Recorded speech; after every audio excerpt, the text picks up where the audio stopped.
हरे कृष्ण। प्रार्थना विभाग में नमो विष्णुपादाय कृष्ण पृष्ठाय भूतले श्रीमते भक्ति वेदांत स्वामिनिति नामिने नमस्ते सरस्वती देवे गौरवाणी प्रचारिणे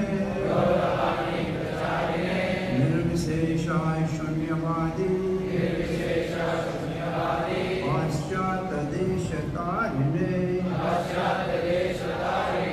गुरवे गौरचन्द्राय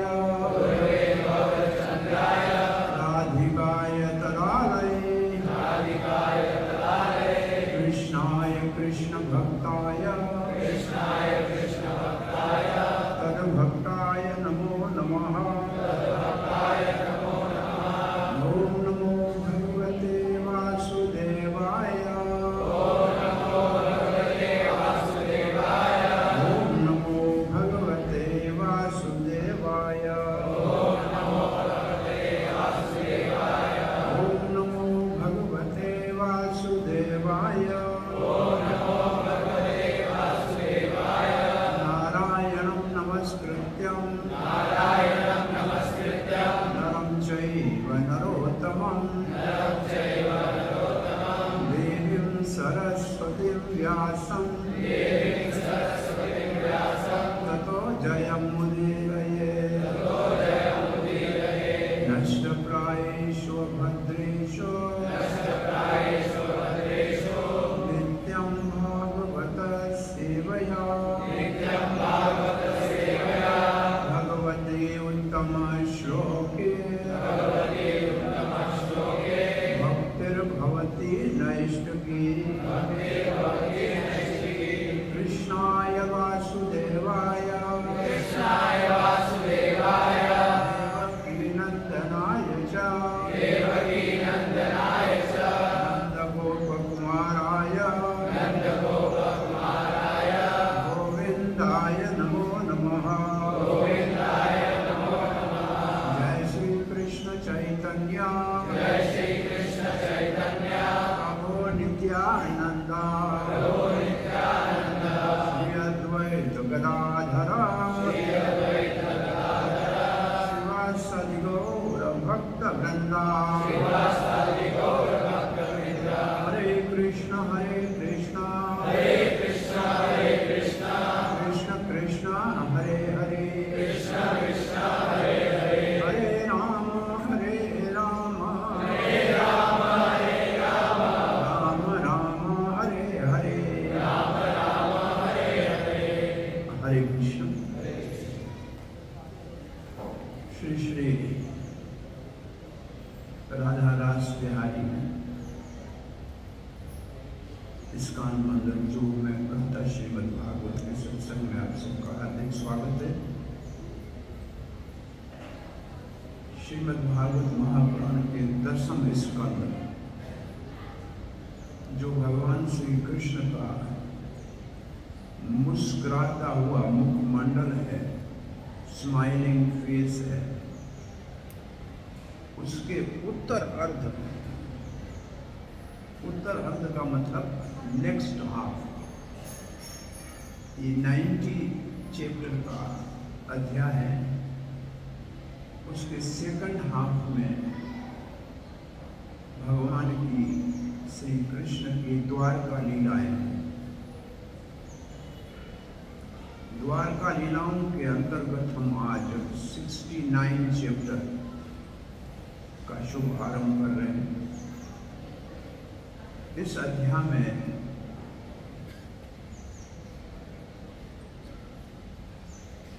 ब्रह्मा जी के हृदय भाव से उत्पन्न साक्षात भगवान नर नारायण का शिष्य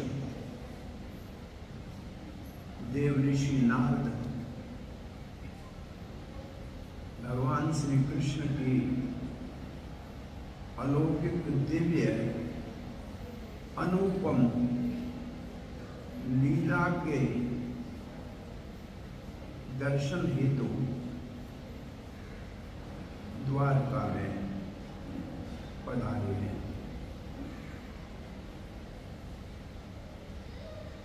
वैसे लिखा है नारद को दक्ष का शराब था, 3 दिन से ज्यादा कहीं रुक नहीं सकता, लेकिन द्वारका वो जाता था तो महीनों बैठ जाता है। क्यों? शराब से बचने के लिए जाता था? नहीं, श्री कृष्ण के दर्शन की लालसा थी। और वैसे भी धाम में शराब का प्रभाव नहीं होता, इसलिए जब यदुवंशियों को शराब हुआ तो भी द्वारका में कोई प्रभाव नहीं पड़ने वाला था, इसलिए प्रभास क्षेत्र ले गए।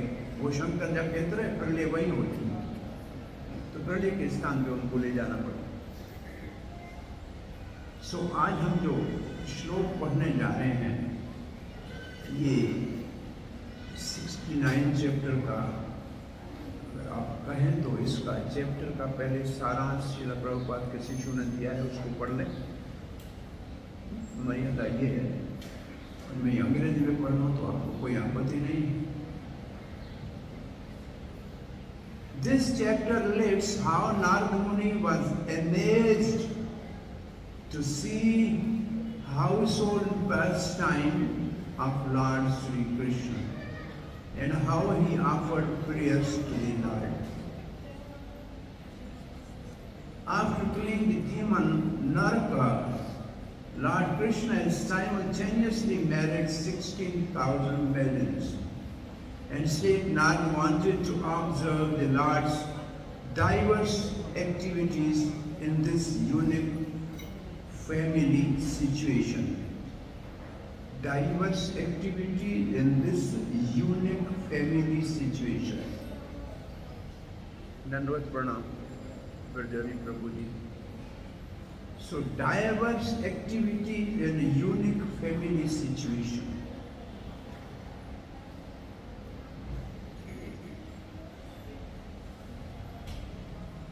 इसका मतलब ये है कि हर घर में नारद गए। कितने महल थे आपके विचार में?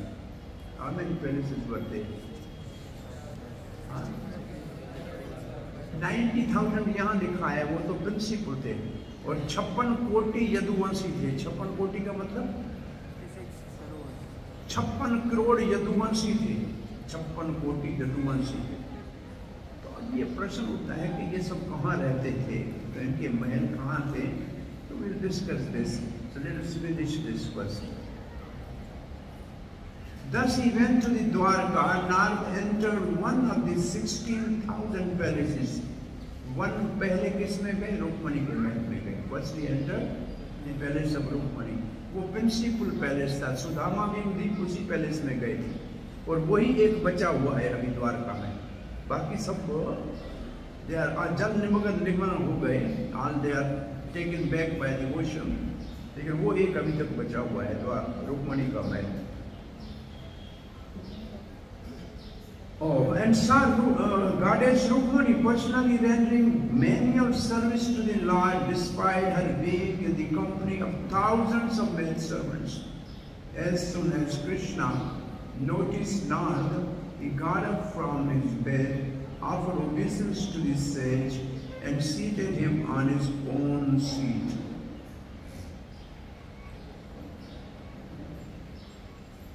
Then the Lord bathed Narad's feet and sprinkled the water on his own head. Such was the exemplary behavior of the Lord. After conversing with the Lord for a short while, Narad went to the another of his palaces, where he saw Sri Krishna playing at dice with his queen and the Uddhava.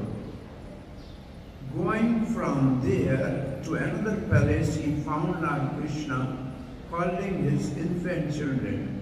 Another palace he saw is preparing to take a bath, and another place performing fire sacrifice, and another feeding brahmanas, and another eating the remnants left by brahmana. My God, Krishna was honoring the remnants of the brahmanas. In one palace, the Lord was performing noontime rituals, in another quietly chanting the Gayatri mantra, in another sleeping on his bed, in another consulting with his minister, and yet another playing in the world with his female companions.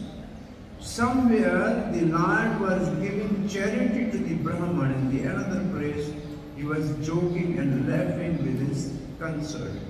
In yet another place he was meditating on the super soul. Somewhere he was serving his spiritual masters. Spiritual master, master से master है, plural में क्यों है? चैतन्य चरितामृत में spiritual master लिखा है, first chapter, spiritual masters. Bhagavat के पहले स्कंद में भी सूत गोस्वामी को सनकादि ऋषि कहते हैं आपने गुरुओं की सेवा कर की है, आप संयुक्त शिष्य हैं, वहां भी प्लूरल में लिखा हुआ है। और इस्कॉन एक इंटरनेशनल ऑर्गेनाइजेशन है जिसमें प्लूरल गुरु है, इसलिए बहुत बड़ी शिक्षा है कि आदर पूर्वक सब गुरुजनों का आदर करना चाहिए। मोस्ट इम्पोर्टेंट ये प्लूरल का ये संकेत है। In another place he was arranging for the marriage of his sons and daughters. Somewhere else he was going out to hunt animals, and elsewhere he was moving about in disguise to find out what the citizens were thinking. Having seen all this, Narada addressed Krishna, only because I have served your lotus feet can I understand these varieties of your Yoga Maya potency, which ordinary living entity bewildered by illusion cannot begin to perceive. Thus I am most fortunate, and I simply desire to travel all over the three worlds, chanting the glories of your position, which purify all the worlds.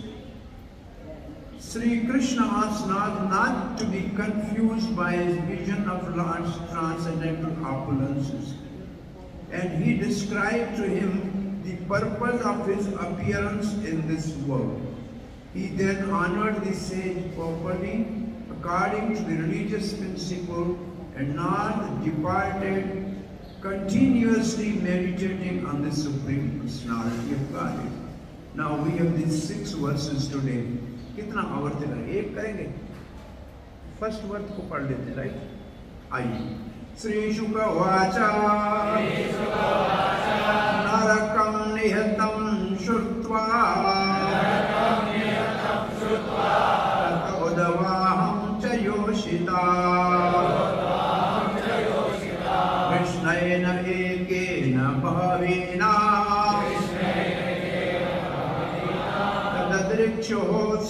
नारदः Shri शुक उवाच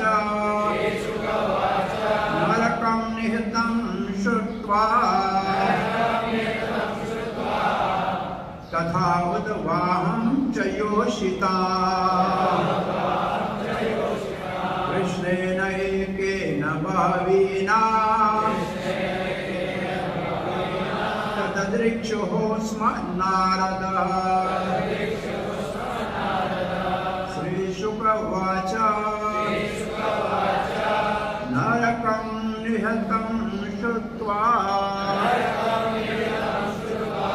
ततोदवाहं च योषितं कृष्णेन एकेन भावेन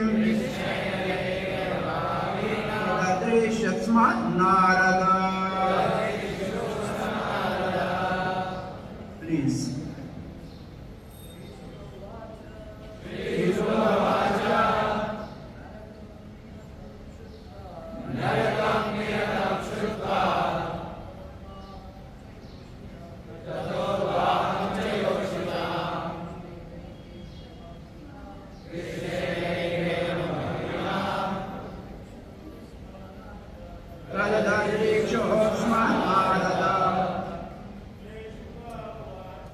श्रीशुकवाच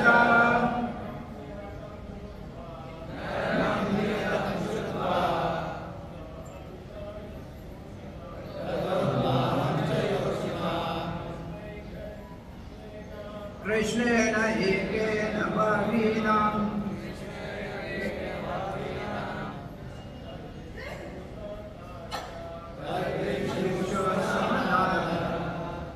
माता जी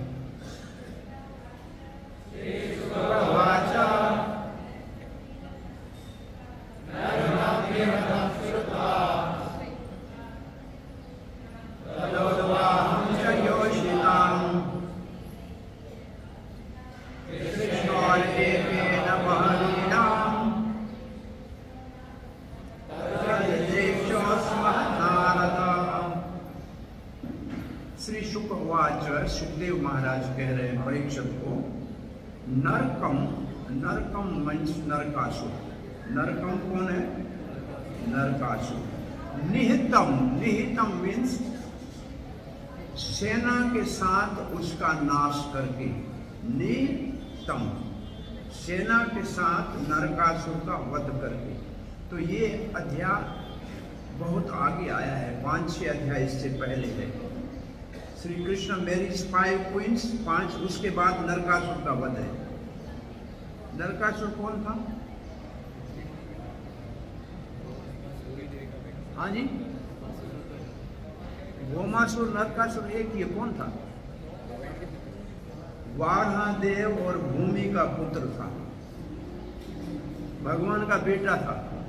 काम क्या किया था? इंद्र की माता आदिति के कुंडल चोरी कर गया है। और क्या किया था? वरुण का छाता लेके आ गया था। और क्या किया था? इंद्र का और स्वर्ग का कौन सी जगह चोरी की थी? जमीन के कब्जा किया था। कौन सी?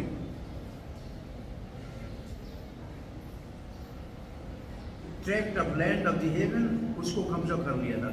तो इंद्र द्वार का आया कि भगवान बहुत बड़ी हमारे से अन्याय हो गया है, आपका बेटा है, हम कुछ नहीं कर सकते। देवता है इंद्र, वज्र है हाथ में, आपके बेटे का हम कुछ नहीं कर सकते, हमारी माँ के कुंडल दिला दीजिए। तो भगवान ने कहा है तो पृथ्वी का पुत्र, और पृथ्वी सत्यभामा का अंश है। तो सत्यभामा को भगवान ने साथ लिया, गरुड़ के ऊपर चढ़ के गए भौमासुर की राजधानी। कहाँ थी भौमासुर की राजधानी? प्राग ज्योतिषपुर है क्या? प्राग ज्योतिषपुर। और वहां भगवान ने पहले एक राक्षस को मारा जो बाहर खड़ा था, उससे भगवान का एक प्रसिद्ध नाम हुआ। कौन सा राक्षस था? मूरा। मूरा, तो भगवान का नाम हुआ मुरारी। मूरा को मारा, मूरा के साथ बेटू को मारा। फिर बहुत बड़ा उद्यम मचा रहा था जब नरकासुर, तो सत्यभामा ने कहा मारो, और भगवान का इसी का इंतजार कर रहा, आपका हो तो हम काम। एक और सत्यभामा का अंश था, कहां? भागवत में याद है किसी को? इसी द्वारका नहीं, ये मथुरा लीला में, मथुरा में एंटर होते समय पहले दिन मथुरा में आए थे। क्या काम किया था भगवान ने? कुब्जा टेढ़ी हो गई थी, क्योंकि पृथ्वी के ऊपर कंस आदि असुरों का भार था, इसलिए टेढ़ी हो गई थी। वो भी सत्यभामा का विस्तार थी। भगवान ने उसको सीधा किया, मतलब पृथ्वी का भार उतार दिया। तो नरकासुर पृथ्वी का पुत्र था। भगवान ने उसकी सेना समेत, ये क्या हुआ? नारद ने श्रुतवा, नारद ने सुना। नारद ने इससे पहले आपने अध्याय कौन सा पढ़ा है? सांबा का विवाह। और ये समाचार भगवान नहीं थे, वहां बलराम जी गए थे, और भगवान नरकासुर से लड़ने गए थे। तो नारद ने कहा सांबा का विवाह हो गया है। जाके भगवान को समाचार दिया और सुना कि क्या किया है भगवान ने। तो नरकम नियतम श्रुत्वा, नरकासुर का सेना के साथ वध का सुनकर नारद ने सुना, श्रुत्वा तथा उद्वाहम, उद्वाहम कहते हैं विवाह को, उद्वाह, उद्वाह का अर्थ है जिसमें भार उठाना पड़े, जो अपने परिवार का भार उठाए उसको कहते हैं उद्वाहन। हमें वाहन कहते हैं ट्रक को जो होती है ना, इसलिए ब्रह्मचारियों गृहस्थ में जाना बैलगाड़ी खींचने के बराबर है। इसको कहते हैं वाहन। और उद्वाहन का मतलब वो भी कानपुर की बैलगाड़ी जिसमें भैंसा आगे होता है, 2-4 आदमी पीछे से धक्का देते हैं। इतना आसान काम नहीं है, बहुत भारी काम है ये। इसको इसलिए उद्वाहन कहा है। वाहन का मतलब भार उठाने वाली, उद का मतलब आपके सर के ऊपर भार आएगा, अगर उठाना है तो तैयार रहना। उद्वाहन किसके साथ किया? योषिताम, योषिता कहते हैं स्त्री को। तो विवाह तो स्त्री से होता है, आजकल दुनिया उल्टी हो गई, पुरुष पुरुष से विवाह करते हैं। अब इसके लिए उद्वाहन शब्द नहीं होगा, इसके लिए कोई और शब्द निकालना पड़ेगा।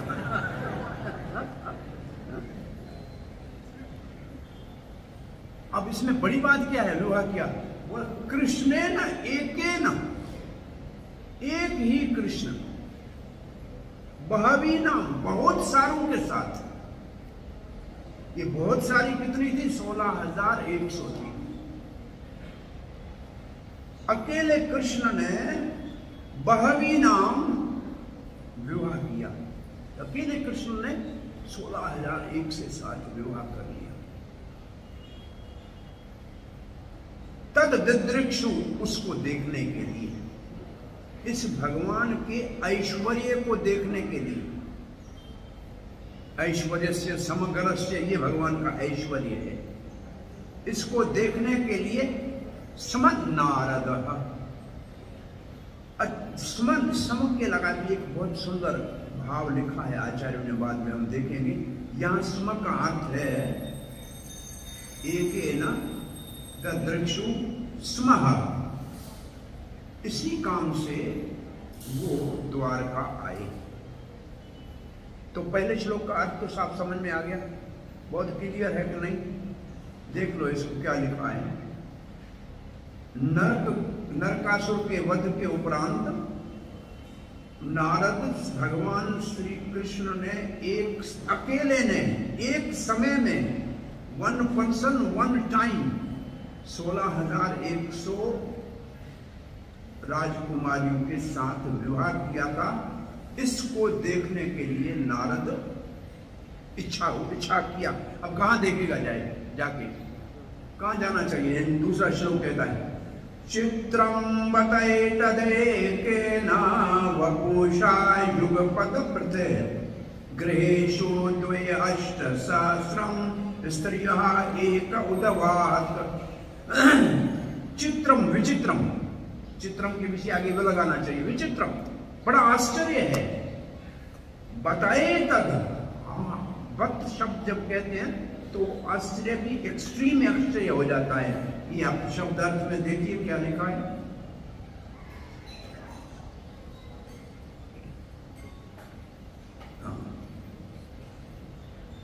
बत, वंडरफुल, चित्रम बत एतद एके न सिंगल वपुषा। ये सबसे बड़ा जो इसमें बात है, एके न वपुषा, एक ही भगवान का स्वरूप था। और उस एक स्वरूप में एकेन वपुषा युगपत पृथक, युगपत पृथक माने अलग अलग घरों में, अलग दीवारों वाले महलों में अलग अलग कन्याओं से, राजकुमारी से एक समय में विवाह किया एक व्यक्ति ने। गृहेषु द्वे अष्ट सहस्र, अष्ट सहस्र का मतलब 8 सहस्र स्त्रियां एक उद्वात, एक उद्वात, उद्वात वही है विवाह, एक समय में एक रूप से अलग अलग जगहों में अलग अलग कन्याओं से विवाह किया। ये आश्चर्य था। इति उत्सको, ये उत्सक, इसको ईगरनेस था नारद को। द्वारावतीम, द्वारावतीम द्वारका का नाम है। द्वारका के और कौन से नाम आप जानते हैं? पहले स्कंद द्वारका में का नाम, पहले स्कंद में द्वारका का नाम क्या है? भगवान श्री कृष्ण द्वारका में प्रवेश करते हैं, वहां क्या लिखा है? वहां लिखा है अनर्त देश, अनर्त देश द्वारका का नाम। दूसरा द्वारका का नाम है कुशस्थली। कुशस्थली भी द्वारका को कहते हैं, द्वारका को अनर्त देश कहते हैं। अनर्त देश क्यों कहते हैं? महाराज अनर्त शर्याती का पुत्र है, जो विवस्वत मनु का एक पुत्र है 10 में से, सूर्य वंश में। विवस्वत मनु ने कहा ये सारी धरती ही मेरी अपना शर्याती ने कहा मैं राजा हूं पूरी धरती का। तो अनर्त ने कहा भगवान की धरती है, हम सेवक हैं। बोला फिर भगवान से जाके लो अपने लिए राज करने की जगह, मेरी धरती पे मत रहो। तो शर्याती के बेटे अनर्त ने तपस्या की समुद्र के किनारे। भगवान ने कहा क्या चाहिए? बोला मेरा पिता राज करने के लिए जमीन नहीं देता है, अब क्या करूं? बोला जमीन तो इतनी ही है। बोला फिर मैं कहाँ जाऊं? मैंने तो आपके लिए कहा आपकी धरती है। बोला फिर 100 योजन मैं आध्यात्मिक स्पिरिचुअल लैंड को धरती के ऊपर उतारता हूं, तो वो आपके नाम से मानी जाएगी। तो 100 योजन वैकुंठ से धरती नीचे उतरी, उसको कहते हैं अनर्त देश। उसका नाम द्वारका कब पड़ा? द्वारावती, द्वारका कब पड़ा? जब एक बार भगवान श्री कृष्ण ने योग माया से सब गोपियों को द्वारका बुलाया, और उस महल में जिसके बाहर वो जो गोपी चंदन का कुंड है, गोपियां सुबह नींद से उठी, वो बेचारी रहने वाली थी वृंदावन में, बाहर निकलती थी, गाय दिखती थी उसको, बाहर कुछ नहीं दिखा, बड़ा हाल देखा, अरे द्वार कहाँ है, द्वार कहाँ है, द्वार कहाँ है, चिल्लाने लगी दरवाजा कहाँ है, दरवाजा कहाँ है। नाम हो गया द्वारावती, द्वारका, द्वार कहाँ है, तो द्वारावती ऐसे नाम पड़ गया। गोपियों ने ये नाम दिया है। वैसे उसका पुराना नाम है अनर्त देश और कुशस्थली। तो द्वारावती, तो नारद जी इसको देखने के लिए कहाँ आए? द्वारावती। और द्वारावती में देव ऋषि ददृष्टुम आगवत, इस बात को देखने के लिए देव ऋषि वहां आए। अब कहते भाई द्वारका में आए तो पहले क्या देखेंगे? आपका क्या विचार है? सीधा तो घर के अंदर नहीं जाएंगे ना, तो द्वारका नगरी के अंदर से जाएंगे ना। तो पहले द्वारका नगरी के बाहर के दर्शन का वर्णन है। ये 3.5 श्लोकों में द्वारका का पहले बाहर का वर्णन है।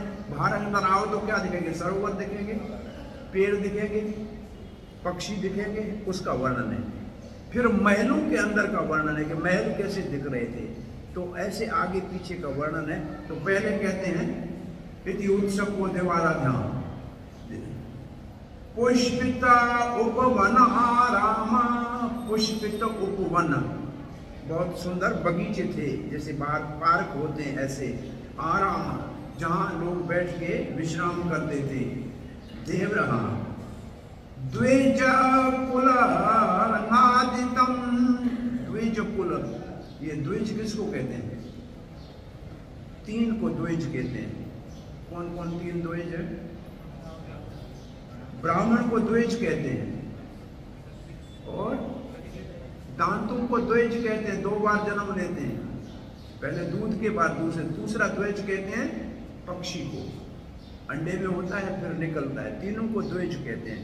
तो ये है पक्षी। ये पक्षी क्या कर रहे थे? कुलनादितम, उत्फुल, इंदिवर, इंदिवर, ये 5 प्रकार के कमलों का वर्णन है।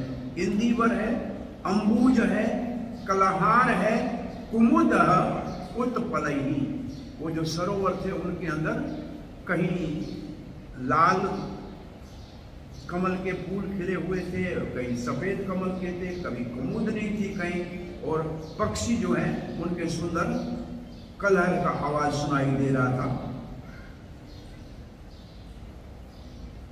चुरतेषु शर्त सुचैहि पूजितम हंस सारसही, तो वहां हंस थे और सारस पक्षी थे, और वो अपने मधुर जो है स्वर में गा रहे थे। प्रसाद लक्ष्य ही नवभिः जुष्टां स्फुटिक रजतई। अब अंदर आ गए, अब अंदर आ गए तो जो बने हुए थे दरवाजे चांदी के, स्फटिक मणि के, जुष्टम स्फुटिक रजत, रजत चांदी को कहते हैं, महामरकट, वो मरकट मणि, वैदुनी मणि, मरकट मणि, प्रख्याही स्वर्ण रतन परिछदई। परिछदई का मतलब चारों ओर उसके ऊपर सोने की चादर चढ़ी हुई थी, दरवाजे ऐसे थे, आपको हम देखते आगे। ये सुखदेव महाराज को कहते कहते द्वारका की सुंदरता का इतना आह्लाद हो गया, आनंद हो गया कि एक श्लोक दूसरे छंद में गा दिया। देखो ऊपर का तो अनुष्ट छंद है, नीचे का छंद ही अलग है। ऐसे लिखा है आचार्यों ने, मैं नहीं कह रहा हूं। विभक्त रथापथ चत्वार पणैः शाला सभाभिरुचिरां सुरालैः समीक्षित मार्गं विहित्य देहलीं पततः पताक ध्वजः वरितापताम्। अब कहते हैं बड़े बड़े रथ, कहते हैं रथाए, कहते हैं रोडों को, बड़े बुलेवर्ड लिखा है, बुलेवर्ड लिखा है अंग्रेजी में। बुलेवर्ड का मतलब बड़े बड़े रोड थे और चौराहे थे, चत्वारः शाला स्तब्भिः रुचिराम सुरालय। सुरालय, सुरालय का मतलब मंदिर, बहुत सुंदर मंदिर बने हुए थे, बहुत सुंदर मंदिर को देखा। और मार्ग विधि देहलीम, और घरों के आगे जो दहलीज थी उसको देखा। फिर ऊपर से धूप ना आए तो ऐसे कपड़े टंगे हुए थे ध्वजा की तरह उनके ऊपर के, ताकि आंचपत जो है ना, ये छाता को कहते हैं संस्कृत में, जिससे धूप से अपने आप को बचाया जाए। तो अब इसका आप ट्रांसलेशन सुन लीजिए सबका। Sukadeva Goswami said, hearing that Lord Krishna had killed Narkasur and alone married many ladies, brides, Narada Muni desired to see the Lord in this situation.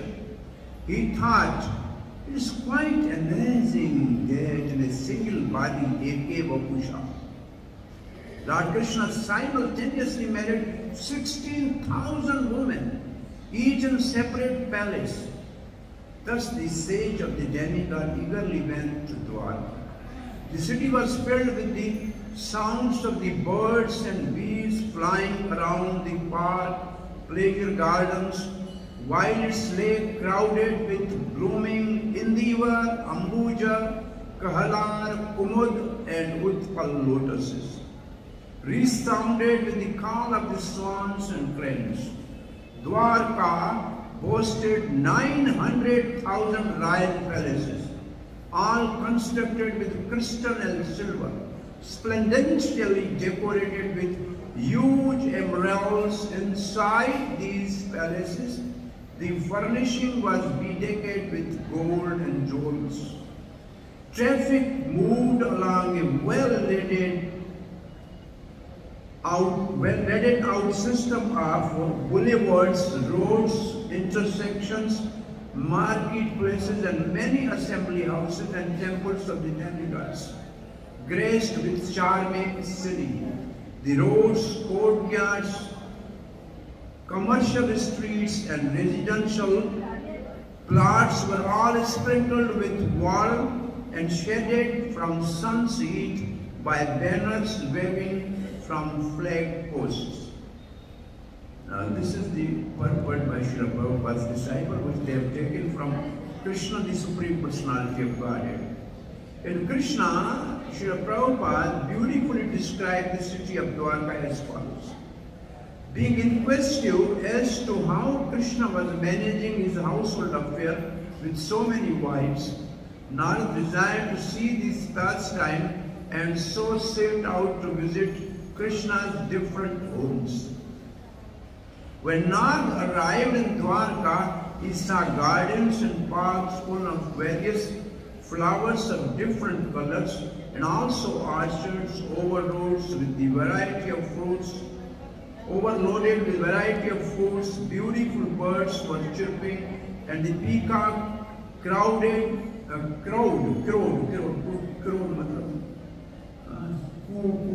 Rode delightfully. There were ponds full of blue and red lotus flowers, and some of these ponds were filled with variety of lilies.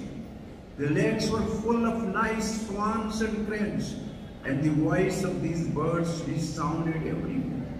In the city there were as many as 90,000 great palaces built of first-class marble with gates and doors made of silver. The pillars of the houses and palace were bedecked with jewels such as touchstone, sapphire, and emeralds, and the floors gave out the beautiful luster. The highways, lanes, street crossings, and marketplaces are all beautifully decorated. The whole city was full of residential homes, assembly houses, and temples, all of different architectural beauty. All of this made Dwarka a glowing city.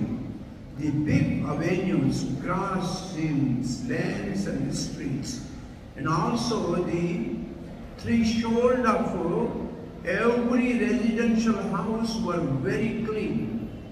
On both sides of every path there were bushes, and at regular intervals there were large trees that shaded the avenues so that the sunshine should not bother the passerby.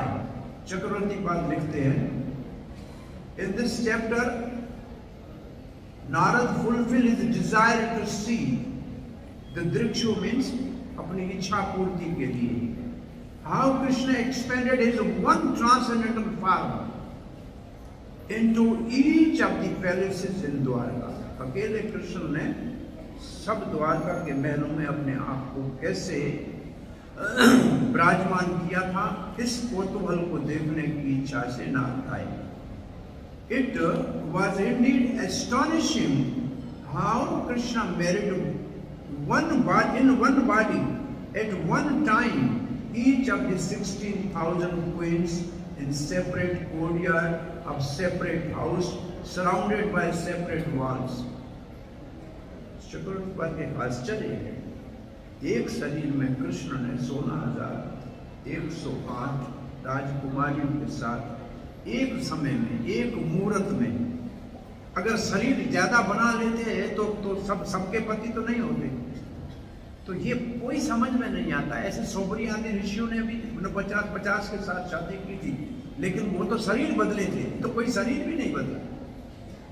बड़ा आश्चर्य है ये.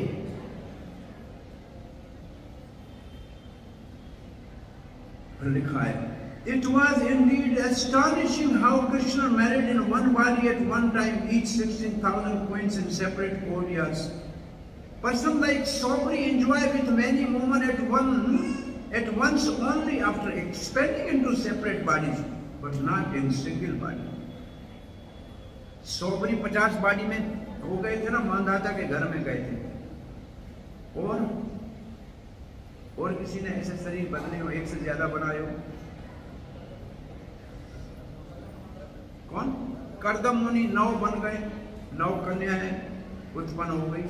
तो योगी ऐसे कर सकते, लेकिन एक कृष्ण एक ही शरीर में रहे, शरीर नहीं बदले. This is astonishing.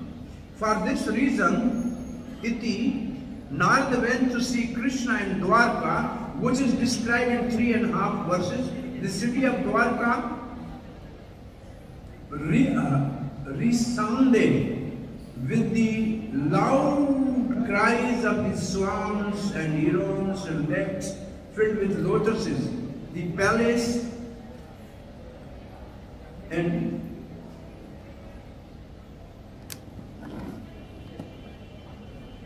palace, turrets and spires were glistening with emeralds.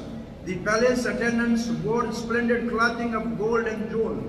The city was charming with wide roads, lanes, intersection, marketplaces, assembly halls and temples. It was shaded by many colorful flags flapping in the wind. And our Sanatana Goswami Pad writes, let us read this.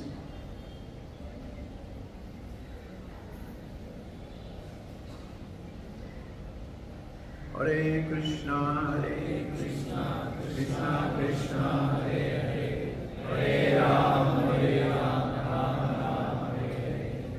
सना लघु भागवत लघु वैष्णव तोषणी में लिखा है, after killing Naraka Krishna brought all the captive girls to Dwarka. इसको जानने के लिए हम पहले तो ये देखते हैं, ये एक श्लोक है जो आप पहले हम पढ़ के आए हैं। नरकासुर का वध करने के बाद कृष्ण नरकासुर के महल में प्रवेश किया। तत्र राजन्य कन्यायाम षट्सहस्र अधिकायुतम, अगर निकालना तो है तो 10:59:33 वर्ष है, 10:59:33। तो ये कहती है, There Lord Krishna saw 16,000 royal maidens whom Banasura had taken by force from various kings. अब इसके लिए श्रीधर स्वामी एविडेंस देते हैं विष्णु पुराण से कि 16,000 नहीं थे, 16,100 थे। और ये श्लोक विष्णु पुराण का है। कन्या पुरे च कन्यानाम षोडश आतुर्यः विक्रमः शताधिकानि ददृशे सहस्राणि महामते। Within the imagined squares, O wise one, the Lord of the unequal powers found 16,100 princes. Another relevant verse from Vishnu Puran, वहाँ भी ये बताया है कि 16,100 थी। कहाँ से आई थी कन्याएं, उसके लिए लिखा है, The demons, Bhomasur, kidnapped the unmarried daughters of demigods, siddhas, asuras and kings. O Janardhan, and imprisoned them in the palace. अब आगे लिखा है, तम परिविष्टम स्त्रियः वीक्षय, और स्त्रियों ने कृष्ण को देखा। नरवर्यम विमोहिता, पुरुषों में इससे बड़ा हो नहीं सकता। नरवरम, वर किसको कहते हैं? सबसे श्रेष्ठ हो, इससे सुंदर और श्रेष्ठ कोई हो नहीं सकता। विमोहिता, और वो स्त्रियां, वो कन्याएं कृष्ण के ऊपर विमोहित हो गई। मनसा वविरे अभीष्टम, मन से कहा कि ये हमें पति के रूप में मिल जाए। पतिम दैव उपासितम, हम तो प्रार्थना करते हैं, हम तो तपस्या कर रही थी कि हमारा जीवन सफल हो जाए, इससे ज्यादा और कोई अच्छा पति हमको मिल नहीं सकता। भूयात पति अयम मह्यम धाता, हे विधाता हमको ये कृष्ण पति के रूप में मिले।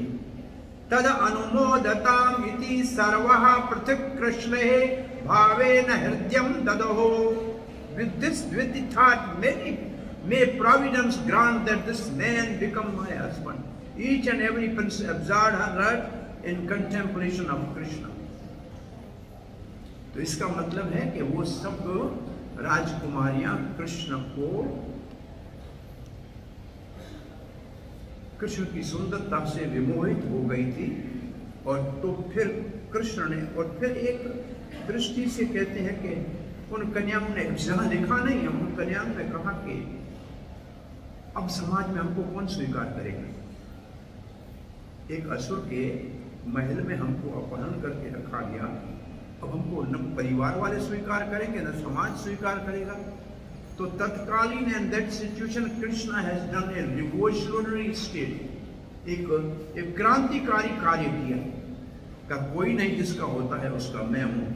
आप इन सबको सुंदर श्रृंगार कराओ, रथों के ऊपर आरूढ़ करो और द्वारका भेज दो, जिसका कोई नहीं है उसको मैं स्वीकार करता हूं। अब थोड़ा सा एक इसका रस लीजिए, फिर आगे बढ़ते हैं। ये है कौन सब? ये सब द्वारका की रानियां हैं, जो द्वारका में जिनके साथ भगवान ने विवाह किया है। ये कौन है?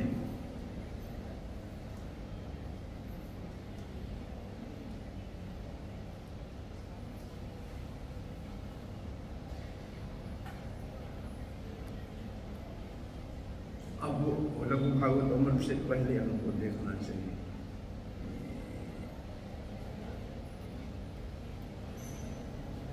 ये एक श्लोक है, देखिए। बहु कांता बिना नहीं रसेर उल्लास, लीला रसाए लागी बहुत प्रकाश।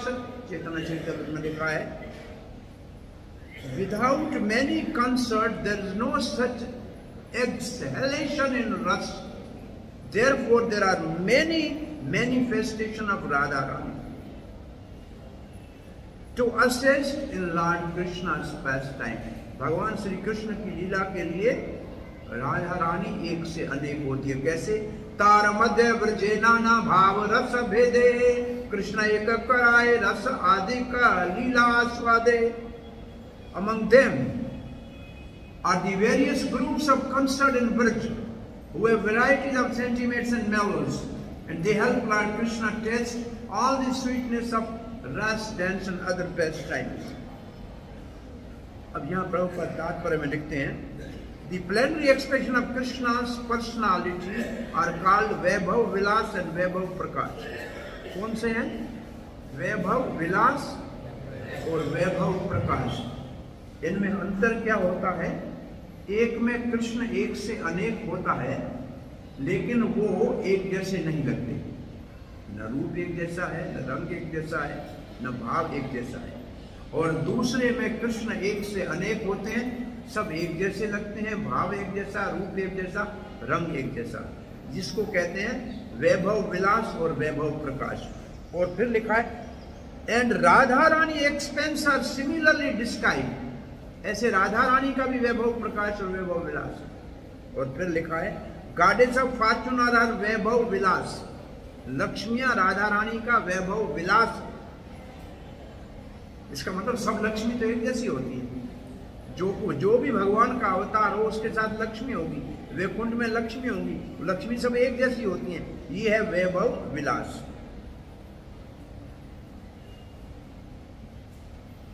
एंड द क्वींस आर वैभव प्रकाश। तो ये जो द्वारका की भगवान की रानियां हैं, ये राधा रानी का वैभव प्रकाश है, वैभव प्रकाश है। और आगे के श्लोक में इसको प्रभुपाद लिखते हैं, और personal associate of Radha Rani the damsel of which are direct extension of her body. गोपियां हैं काया व्यू। अब ये श्लोक इसको कहता है।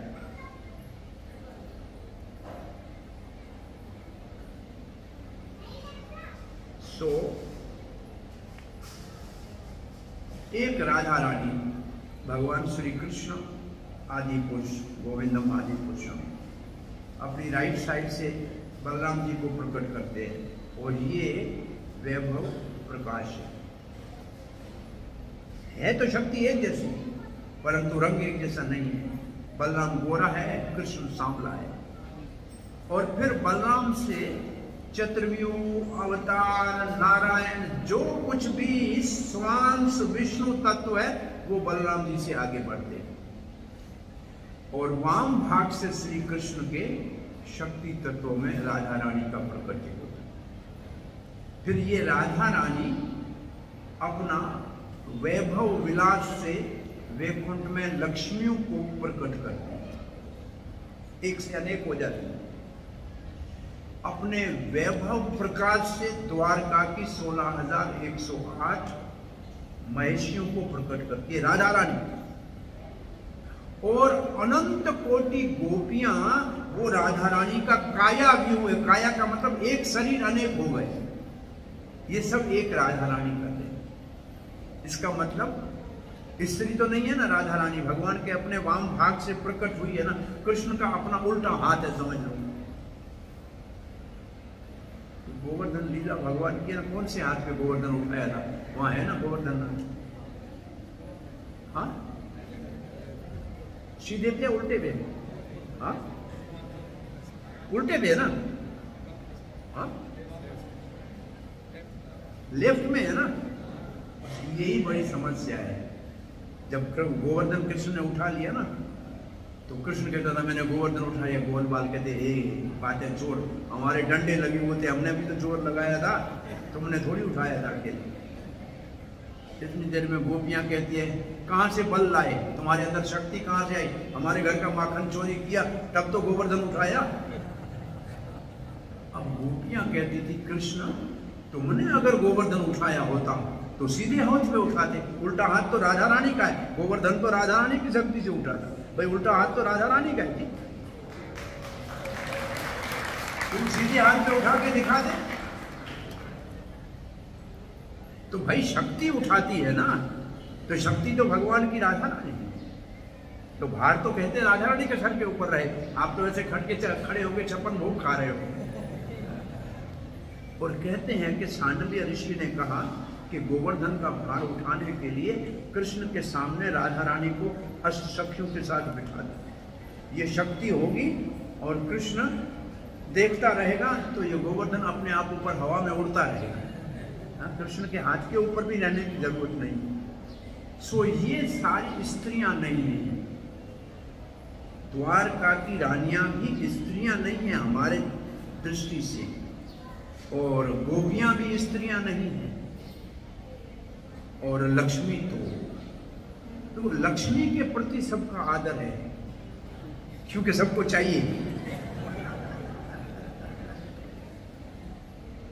लेकिन कृष्ण ने 16,108 से क्यों विवाह किया? अरे भाई तुमसे पूछ के क्या? हम जीव कहां से आए? ये पहले, इसके बाद तो ये देखो हम जीव किस कहां से। अब राजा रानी के तीन तो आपने विस्तार समझ गया है, तीन विस्तार समझ में आए राजा रानी के। वैभव विलास कौन है? वैभव विलास कौन है? लक्ष्मियां। वैभव प्रकाश कौन है? द्वारका की रानियां। और काया व्यू कौन है? छाया कौन है राजा रानी की? विभर्ती, दुर्गा, छाया, अनुरूपा, ये जो भौतिक जगत की संचालन करने वाली दुर्गा है, ये राजा रानी का छाया रूप है। तो सारी शक्तियां राजा रानी से निकल रही है ना। तो हम क्या है? हम जीव क्या है ये बताओ। हाँ, हम जीव क्या है बताइए जरा। घंटी बज गई, बोलिए। जीव क्या? जीव क्या है? जीव शक्ति है कि शक्तिमान है? शक्ति है जी। अब शक्ति कहां से आना चाहिए? शक्ति से आनी चाहिए। शक्ति शक्ति का एक्सपेंशन होती है। जब लक्ष्मी भी राधा रानी का एक्सपेंशन है, जब तो हम जीव भी राधा रानी का ही एक्सपेंशन है। हम जीव भी राधा रानी का एक्सपेंशन है, इंटरनल पोटेंसी का एक्सपेंशन है। इसलिए सुबह रोज हरे कृष्णा कृष्णा कृष्णा हरे हरे, हरे राम राम राम हरे हरे। राधा रानी को प्रार्थना कर रहे हैं कि हमको कृष्ण की सेवा में लगाओ। कौन सी सेवा में लगाओ? वो 16,108 जैसे विवाह करके गई, वो भी तो शक्ति थी ना भगवान की। तो हम भी शक्ति है ना। उन्होंने समझ लिया, उन्होंने भगवान से विवाह कर लिया। हम अभी तक विधवा बैठे हैं, हमको भी विवाह कर लेना चाहिए भगवान से। भाई देर मत करो। भगवान उद्वाह, इसका बहुत बड़ा लाभ है। भगवान से प्रेम करोगे तो भगवान सारा भार उठाएगा। ये भगवत गीता में कहा है, योगक्षेमम वहामिहा। तो योगक्षेमम वहामिहा हम उसका करते हैं जो उद्वाहन करता है। जो उद्वाहन करता है उसी का योगक्षेम करते हैं ना भाई। तो वास्तव में हम सब जीवों का भगवान से प्रेम करने का स्वाभाविक अधिकार है। अगर करेंगे तो भगवान सारा भार उठाएंगे, और उसके लिए कोई फर्क नहीं पड़ता है। उसको किसी का भार उठाना नहीं है, वो चाहता है मुझसे प्रेम करे। हम सारे जीव, उनके हृदय में भगवान ने अपना प्रेम भर के भेजा है। कोई हृदय प्रेम से खाली नहीं है। कृष्ण प्रेम नित्य सद्य साध्य कबू नहीं। अब उस प्रेम को बाहर निकालो। प्रभुपाद को सबके हृदय से वो प्रेम बाहर निकालना आता था। प्रभुपाद ने कहा, अगर इन विदेशियों के हृदय में कृष्ण प्रेम नहीं होता तो मैं इनके अंदर भक्ति कैसे जगा सकता था। इसका मतलब पूरे सारे दुनिया के अंदर जो जीव है सबके हृदय में प्रेम है, उसको निकालना आना चाहिए। ये निकालने की कला प्रभुपाद को आती थी। इस एक विनोद के साथ कथा को विराम देते हैं कि निकालना आना चाहिए। एक बच्चे ने 5 का सिक्का निकल लिया, बाप परेशान होकर रोड पे खड़ा हो गया, गाड़ियों को हाथ दे रहा है, कोई गाड़ी नहीं रुकी। थोड़ी देर के बाद एक बड़ी कार आके रुकी, अंदर से एक आदमी निकला। बोला क्या हुआ? बोला अस्पताल जाना है, बच्चे ने 5 का सिक्का निकल लिया। बोला बच्चा इधर लाओ। बच्चे को बाहर लेके ऐसे पाँव से पकड़ा, बच्चे का सर नीचे कदम के पीछे मुक्का मारा, सिक्का बाहर निकला। आपने कहा वाह वाह वाह वाह, कौन से डॉक्टर हैं आप, बड़ी अच्छी हैं, बिना अस्पताल बिना ऑपरेशन किए आपने बच्चे को बचा लिया। बोला मैं डॉक्टर नहीं हूँ, इनकम टैक्स ऑफिसर हूँ, पेट में पैसा है तो भी निकाल सकता हूँ।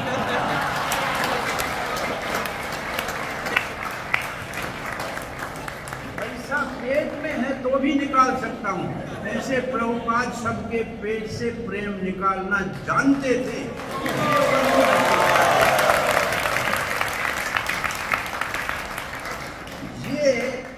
ये प्रेम हमारे हृदय में है। ये सूत्र याद कर लीजिए, प्रेम कृष्ण से करो, व्यवहार संसार से करो। व्यवहार संसार से करो, पुत्र से पुत्र का व्यवहार, भाई से भाई का व्यवहार, दुकान से दुकानदार का व्यवहार। प्रेम कृष्ण से करो। दुनिया उल्टी है, प्रेम दुनिया से करती है, व्यवहार कृष्ण से करती है। ऐसे आगे घूम के चली जाए, वो भी कभी कभार संडे को। जो व्यवहार हो गया ना, प्रेम कृष्ण से, व्यवहार संसार से, ये सिद्धांत है। जिसके जीवन में उतर जाएगा वो सुखी रहेगा। हम व्यवहार करते हैं कृष्ण से और प्रेम करते हैं दुनिया से, इसलिए दुखी है। प्रेम करो कृष्ण से, व्यवहार करो संसार से, तो सुखी रहोगे। इन 16,001 ने, अब मैं ये कह रहा था आपको, इतने महल कहाँ थे? 56 कोटि यदुवंशियों के महल और 90,000 ये 16,108 भगवान के महल, 90,000 मुख्य यदुवंशियों के महल। तो अब जो हम जाते हैं द्वारका में, वो तो छोटा सा बेट द्वारका है। 100 किलोमीटर द्वारका से सोमनाथ के रास्ते पे जाएंगे तो एक जगह आएगी माधवपुर। माधवपुर वो जगह है जहाँ रुक्मणी और कृष्ण का विवाह हुआ है। तो इसका मतलब वो समुद्र के किनारे पे है। तो 100 किलोमीटर समुद्र का ये किनारा पूरा महल है जो पानी में चले। और वहां और उधर उसके पास में पोरबंदर है जहां से सुदामा गया था। बिल्कुल उसके पास में ही पोरबंदर है जहां से सुदामा द्वारका गया था। और द्वारका से 65 किलोमीटर आप अहमदाबाद की तरफ आएंगे तो अंदर 15-20 किलोमीटर जाएंगे तो पिंडार्क तीर्थ है, जहां भगवान श्री कृष्ण के बच्चों ने पेट में सांबा के कपड़ा डाल के और ऋषियों को कहा था बच्चा है कि वो 65 किलोमीटर द्वारका से अहमदाबाद की तरफ है। तो 165 किलोमीटर पूरा समुद्र का किनारा, 165 किलोमीटर, ये सारे महल थे। उसके अभी भी दोनों तरफ ये द्वारका वहां था। आप में जो कोई पिंडार्क तीर्थ देखा है? एक तीर्थ है द्वारका का, पिंडार्क तीर्थ, जहां सारे ऋषि थे जिन्होंने, जो भगवान के पास आए थे कि भगवान हमने आपको प्रार्थना की थी, धरती का भार उतर गया, आप अपने लोग आ सकते हैं। फिर वहां से पिंडार्क तीर्थ आए और वहां ये यदुवंशियों को श्राप हुआ। तो वो जगह 65 किलोमीटर द्वारका से पहले और अंदर जाना पड़ता है। वहां आज भी दुर्वासा ऋषि का आश्रम है जो कृष्ण और रुक्मणी को रथ में ले गया था, जो कथा वहां सुनाते हैं, वो द्वारका का आश्रम वहां है। तो ये पूरा क्षेत्र द्वारका का, और ये समुद्र के अंदर जो चला गया 165 किलोमीटर, तो हमारी बुद्धि से हमने देखा है। और अंदर कितना होगा? 100 योजन का मतलब 800 किलोमीटर से 800 मील होते हैं। ये वैकुंठ धरती के ऊपर आया था। ये सारा द्वारका कहलाता है, स्पिरिचुअल वर्ल्ड है सारा। हरे कृष्णा। तो अब नारद कल से एंटर करेगा रुक्मणी के महल में, कैसे भगवानों का देखते हैं, स्वागत करेंगे, ये सारी कथा चलेगी। तो यहाँ कथा का विराम देते हैं। आपका कोई प्रश्न जिज्ञासा है तो पूछिए। एक हनुमान का प्रश्न है और एक, क्या नाम है बेटा? हाँ, क्या इसका नाम क्या है? वो नाम क्या बता रहा है? पवन। पवन है तो हवा में खड़े हो ना, नीचे नीचे क्यों बैठे? पवन धरती पे थोड़ी बैठता है। पवन बोलो, क्या कह रहे पवन जी? माइक 2 क्वेश्चन है। चलो पवन जी बोलिए। हरे कृष्ण। हरे कृष्णा प्रभु। 15 साल पहले मैंने आपको टीवी में देखा था। तब में इतना ही था कि छोटा था? थोड़े स्लिम था। तो टीवी में कैसे आ गया पता नहीं। तो आज आपको सामने देखने में धन्य हो गया। पहले बुरा नहीं मानना, मैं तो आपका नाम जानना चाहूँगा। आपका बार बार दर्शन हो सके तो आपका मेन बैठक कहाँ रहता है? आप किस लोग से कम नहीं है? भोपाल, दिल्ली, कहाँ से? यहाँ सब वृंदावन वाले हैं। हरे कृष्ण। असल में सब वृंदावन से हैं। अब कहीं पे वृंदावन में ही रहता हूँ। ये शरीर कहीं भी घूमे लेकिन हृदय वृंदावन में है।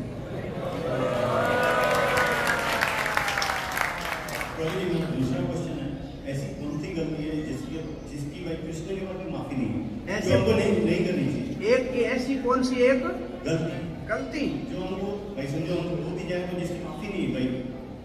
कृष्ण घन की कोई माफी नहीं। हम क्या चीज समझे नहीं सर?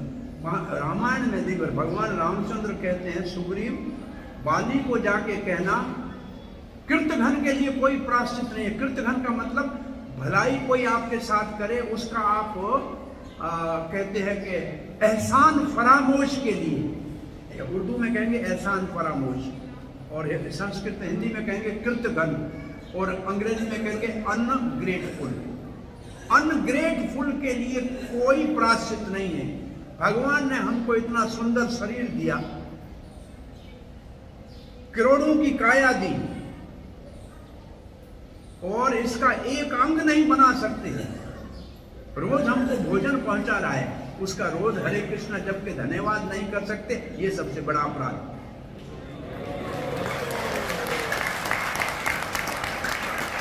ये बड़ी कृतघ्नता है, ये बड़ा एहसान फरामोशी है, अनग्रेटफुलनेस है भगवान की, जिसने सब कुछ हमको दिया। प्रभु जी आपकी ऊर्जा से जो भक्त नहीं भी वो भी भक्त बनते हैं। भाई सभी भक्त हैं, सिर्फ टाइम लगता है बनाने में, है तो सब पहले से भक्त। प्रभु जी मैं आपका नाम भूल गया। सार्वभौम दास। हरे पवन जी धन्यवाद।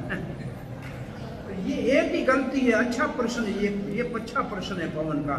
एक गलती क्या है? हम भगवान के अनग्रेटफुल है, अनग्रेटफुल है। एक उदाहरण आपको दें, एक भक्त चला गया वैकुंठ में, भगवान को जरा घुमाओ या कैसा है, ये बड़ा हाल देखा, हजारों लोग काम में लगे हुए। बोला ये क्या कर रहे हैं? बोला दुनिया वालों रोज आते हैं मंदिर में प्रार्थना करते हैं, इनका रजिस्टर कर रहे हैं, क्या मांग रहे हैं। दूसरे हाल में गए, हजारों लोग बैठे काम कर रहे हैं। बोला ये क्या कर रहे हैं? बोला ये जो मांगा है इनको भेज रहे हैं। तीसरे लोग हाल में गए, 3 आदमी बैठे थे, वो भी ऐसे कर रहे थे। बोला काम ही नहीं है। बोला क्या है? बोला यहाँ वापस थैंक्स की चिट्ठी आती नहीं है एक भी। इस हाल में 3 आदमी है, उनके पास भी कोई काम नहीं है। इसका मतलब दुनिया के सारे काम भगवान करे, फिर भी कोई हाथ जोड़ के नमस्कार नहीं कर रहा है। ये सबसे बड़ी कृतघ्नता है। इसलिए सबको हरे कृष्णा जपना चाहिए और भगवान की कृतज्ञता व्यक्त करनी चाहिए। ये सबसे बड़ी कृतज्ञता। अनग्रेटफुल है भगवान के लिए। एहसान अंतोते, तो एहसान है आपके ऊपर ईश्वर के, उसका एक भी आप ऋण उतार नहीं सकते हो।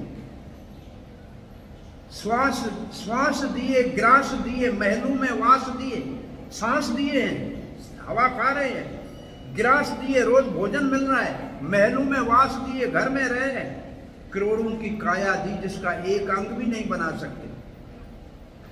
तू भुलाए वो नहीं भुलाए, रोज तुमको रोजी पहुंचा रहा है।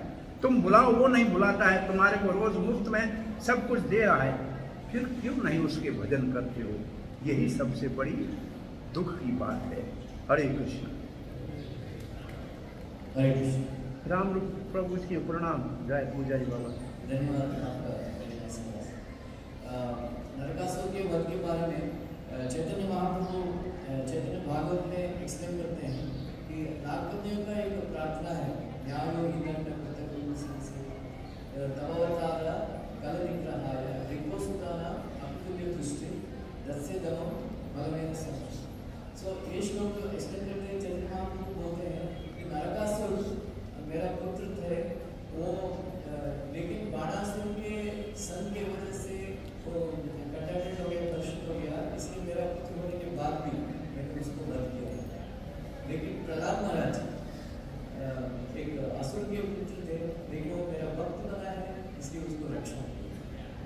अच्छी बात। राम प्रभु जी कह रहे हैं कि अपने बेटे का भगवान ने वध इसलिए किया कि उसने गलत संग किया बाणासुर का, और बहुत बड़े असुर हिरण्याकश का बेटा प्रहलाद की मैंने रक्षा इसलिए की कि वो मेरा भक्त था।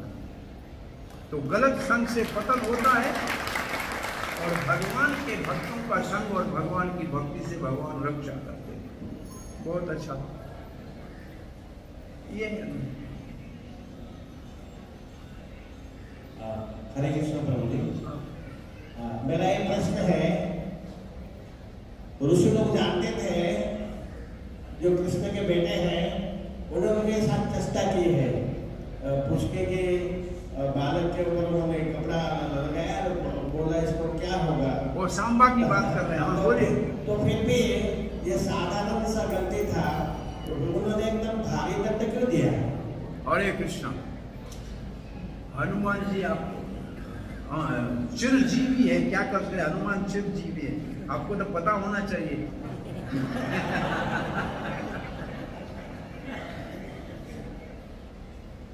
कोई भी भगवान के परिकरों का नाश नहीं कर सकता। भगवान को अपनी लीला पूरी करनी थी। अब भगवान ने योजना बनाई कि ऋषियों के श्राप के माध्यम से जो देवता यदुवंश में अवतार लेके सेवा के लिए आए थे उनको वापस देवलोक भेजा जाए, और जो नित्य पार्षद यदुवंशी है वो तो द्वारका में अपनी अप्रकट लीला में रहे। इसलिए भगवान ने ऋषियों के मुख से सांबा को श्राप दिलाया कि मूसल निकलेगा जिससे यदुवंश का नाश होगा। और ये अगर सिंह को बताया, कृष्ण को नहीं बताया, और उस मूसल को पीस के समुद्र में डाल दिया। और भगवान श्री कृष्ण जानते थे, उनको मालूम था, लेकिन बताया किसी ने न जाना। भगवान ने कहा अब चलो हम चलते हैं प्रभास क्षेत्र शंकर जी के सोमनाथ में। वहां जाके रात को चावल में पानी रखा डाला ज्यादा, और सुबह पखाल बन गया और सबने पिया और फिर आपस में लड़ने लगे। तो यदुवंशियों का संहार असल में यदुवंशियों को, अब मैं दूसरी भाषा में इसको बोलूं, एक दूसरी भाषा भी मेरी है। भगवान ने कहा मैं चला जाऊंगा, फिर ये यादव यहाँ रहेंगे, इनको कोई नहीं मार सकता है, इसलिए मैं इनको वापस ले जाऊंगा। एक तो बचे अभी तक परेशानी है।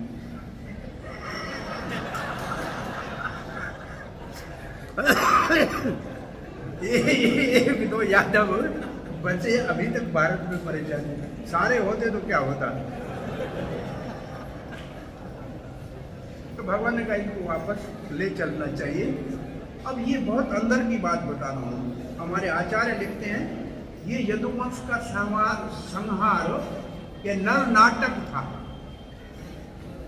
जिसमें जो देवता भगवान की सहायता के लिए यदुवंश में आए थे उनको वापस देवलोक भेज दिया, और जो यदुवंशी भगवान के पार्षद है द्वारका के, वो अदृश्य रूप से, अनमैनिफेस्टेड रूप से द्वारका में नित्य भगवान की सेवा में है। ऐसे ये लीला पूरी हो गई। और फिर एक बात सिद्धांत ये है, अगर भगवान ने अगर ऋषियों का श्राप काम करता तो उद्धव क्यों नहीं मरा?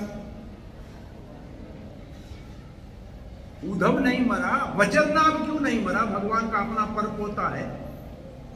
इसका मतलब है भगवान की इच्छा थी अपनी लीला के साथ अपने पार्षदों को वापस ले जाना, और इन दोनों को धरती के ऊपर इसलिए छोड़ा, एक तो उद्धव के ऊपर गोपियों की कृपा थी, और वज्रनाभ जब अपनी मां के गर्भ में था तो कुरुक्षेत्र में राधा रानी की बहुत सेवा की थी। तब राधा रानी ने कहा था, बहू रानी आपका पुत्र हमारे ब्रज को खोजेगा और इसकी महिमा को बढ़ाएगा। तो राधा रानी की कृपा वज्रनाभ के ऊपर भी थी, जो मथुरा का राजा बना और मथुरा के सारे भगवान की लीला स्थलों को पुनः प्रकट किया। तो यदुवंशी भगवान ये दो छोड़ के गए थे, उद्धव और वज्र, इनके ऊपर श्राप का प्रभाव नहीं पड़ा। हरे कृष्ण। श्री प्रभुपाद की जय। आपका क्या प्रश्न है भाई? समय तो हो गया। शुरुआत में हमने कहा था कि जो तीर्थ स्थान है धाम वहाँ पर श्राप काम नहीं करता। तो स्वगुरु ऋषि जब श्राप दिए थे गरुड़ जी को, जिसकी वजह से कार्य कर रहा था, इसको पता क्या करना। प्राय भगवान के भक्तों के ऊपर, नारद के ऊपर धाम में शराब काम नहीं करता था। यहाँ भी शराब इनके ऊपर भी भगवान के पास नहीं।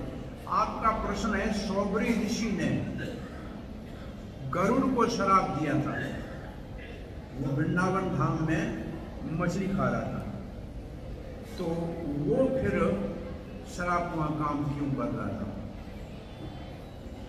इसका उत्तर मैं नहीं जानता।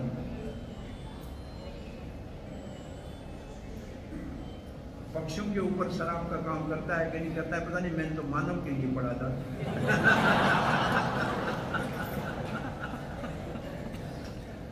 वो भी भगवान की लीला का एक अंग था। लीला, जब भगवान को लीला करनी है तो कोई चीज भी बदल सकते हैं। भगवान की योग माया चाहे जब किसी को अदृश्य कर सकती है, दृश्य कर सकती है, काम कर भी सकती है, बंद भी कर, दोनों कर सकती है। श्री प्रभुपाद की जय, ग्रंथराज श्रीमद् भागवत महापुराण की जय, श्री राधा रास बिहारी की जय, श्री गौर निताय की जय, सीताराम लक्ष्मण हनुमान की जय, ताई गौर प्रेमानंदे।